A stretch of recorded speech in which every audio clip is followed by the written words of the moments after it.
तो आज हम उर्दू अदब के एक ऐसे अजीम शाहकार को खोजने वाले हैं जिसने क्लासिकी शायरी को एक बिल्कुल नई जिहत दी। जी हाँ, हम बात कर रहे हैं सहरुल बयान की।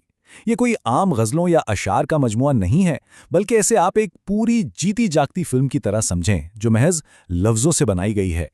आज के इस खास जायजे में हम देखेंगे कि कैसे ये सदियों पुरानी दास्तान आज के दौर में भी बिल्कुल सच्ची और अपनी सी लगती है। अच्छा, जरा इस बात पर गौर करें कि एक कहानी जो सरासर ख्याली है, जिसमें जादू है, परियां हैं, अजीबो-गरीब वाक़यात हैं, वो हमें इतनी हकीकी, इतनी जानी पहचानी और जज्बाती क्यों महसूस होती है? सहरुल बयान का असल कमाल, उसका सबसे बड़ा सहर यही है कि ये तख़य्युल की एक ऊंची उड़ान भी है और साथ ही साथ इंसानी जज्बात की बिल्कुल सच्ची अक्कासी भी। अब इस कहानी की गहराई में उतरने से पहले हमें इसके फॉर्मेट को यानी मसनवी को समझना होगा। मसनवी पुराने वक्तों में लंबी कहानियां सुनाने का एक ज़बरदस्त तरीका था। तकनीकी तौर पर देखें तो इसमें हर शेर के दोनों मिसरे हम काफिया होते हैं, लेकिन कमाल की बात यह है कि हर नए शेर के साथ काफिया बदल जाता है। इस लचक का फायदा यह होता था कि शायरों को तवील दास्तानें बयान करने की खुली आज़ादी मिल जाती थी। वैसे ये सिर्फ दक्कन के इलाके से शुरू हुई थी और इसमें अशार की गिनती की कोई कैद नहीं होती। एक रवायती मसनवी का एक बाकायदा स्ट्रक्चर या खाका होता है। ये हमेशा अल्लाह की हम से शुरू होती है, फिर नात और मनकबत, और उसके बाद उस वक्त के हाकिम की तारीफ पेश की जाती है। फिर शायर बताता है कि भाई उसने ये मसनवी लिखी क्यों, उसका सबब क्या था, और आखिर में जाकर वो असल कहानी यानी किस्सा और उसका अंजाम बयान करता है। उमूमन इनमें इश्क व मोहब्बत, मुहिमजोई या इखलाकी सबक वाली दास्तानें शामिल होती हैं। तो इस शाहकार के पीछे दिमाग किसका था? ये थे मीर गुलाम हसन। इनका ताल्लुक दिल्ली के एक इंतहाई पढ़े लिखे इल्मी घराने से था जो मरसिया निगारी के लिए बहुत मशहूर था। बाद में हालात कुछ ऐसे बने कि इनका खानदान फैज़ाबाद और फिर लखनऊ आ बसा। मीर हसन ने गज़लें भी लिखीं और मरसिये भी, लेकिन सच्ची बात यह है कि जो शोहरत, जो पहचान उन्हें सहरुल बयान ने दी, वो किसी और चीज़ से नहीं मिली।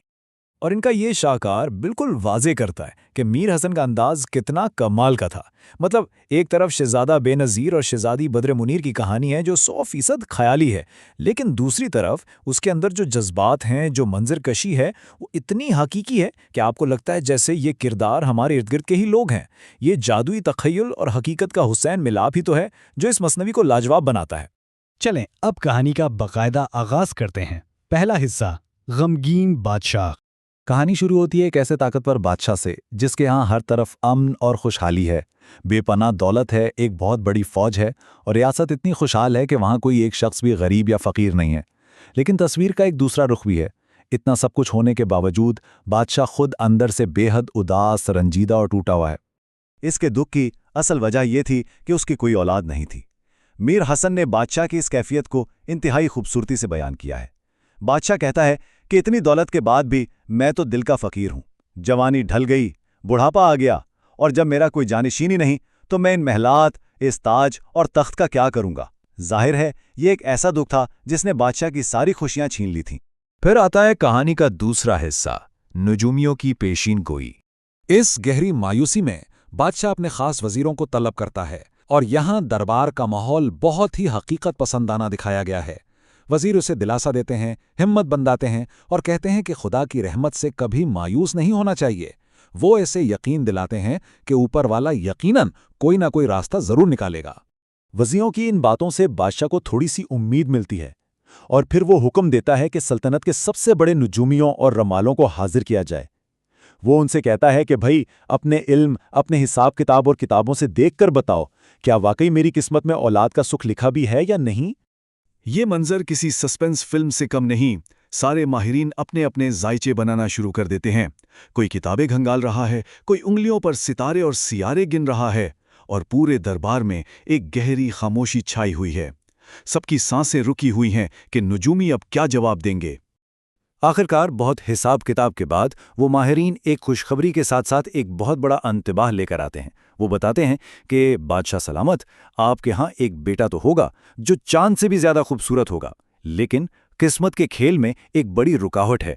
उस बच्चे की जिंदगी के 12वें साल में एक जबरदस्त खतरा मंडला रहा है। जान का खतरा तो नहीं, लेकिन वो कहीं खो सकता है और उसे एक तवील और कठिन सफर से गुजरना पड़ सकता है। अब यहाँ सबसे अहम पॉइंट ये है कि नजूमियों ने बचाव की एक खास शर्त भी रख दी। उन्होंने बादशाह को सख्ती से हिदायत की कि जब शहजादा 12 साल का हो जाए तो खबरदार इसे किसी भी ऊंची जगह, छत या बलाई मंजिल पर ना जाने दिया जाए। बस यही वो एक खतरा था जिसे टालने के लिए अब बादशाह को अपनी पूरी ताकत लगानी थी। अब चलते हैं तीसरे हिस्से की तरफ, शहजादा बेनज़ीर की पैदाइश। जैसा कि नजूमियों ने पेशनगोई की थी, ठीक 9 महीने बाद शाही महल में खुशियों के शादियाने बज उठते हैं और सल्तनत को एक वारिस मिल जाता है। मीर हसन ने इस बच्चे की खूबसूरती को कमाल दर्जे की शायराना मुबालगा आराई के साथ बयान किया है। वो लिखते हैं कि ये बच्चा इतना हसीन और नूरानी था कि अगर सूरज भी उसे देख लेता तो शर्माकर अपनी चमक खो बैठता। चूंकि वो बच्चा अपनी खूबसूरती और कशिश में वाकई अपना सानी नहीं रखता था, इसलिए बादशाह ने बेपनाह मोहब्बत से उसका नाम बेनज़ीर रखा। एक ऐसा शख्स जिसकी कोई मिसाल न हो, जो अपने हुस्न में बिल्कुल यकता हो। जाहिर है इस पैदाइश पर पूरे शहर में जमकर जश्न मनाया गया। तो अब सूरत हाल ये है कि बादशाह के पास बेतहाशा दौलत भी है और उसकी आंखों का तारा शहजादा बेनज़ीर भी, लेकिन वो 12वें साल के खतरे वाली तलवार अभी भी मुसलसल लटक रही है। तो यहाँ ये बड़ा सवाल पैदा होता है कि क्या दुनिया भर की दौलत और इंसान की ताकत मुकद्दर के लिखे को बदल सकती है? एक बाप अपने लाडले को इस जादुई पेशीन गोई से बचाने के लिए आखिर किस हद तक जाएगा, और सबसे बढ़कर क्या वो वाकई कामयाब हो पाएगा? यही वो तजस्सुस है जो सहरुल बयान को एक ऐसी दास्तान बनाता है जिसके सहर से निकलना नामुमकिन है।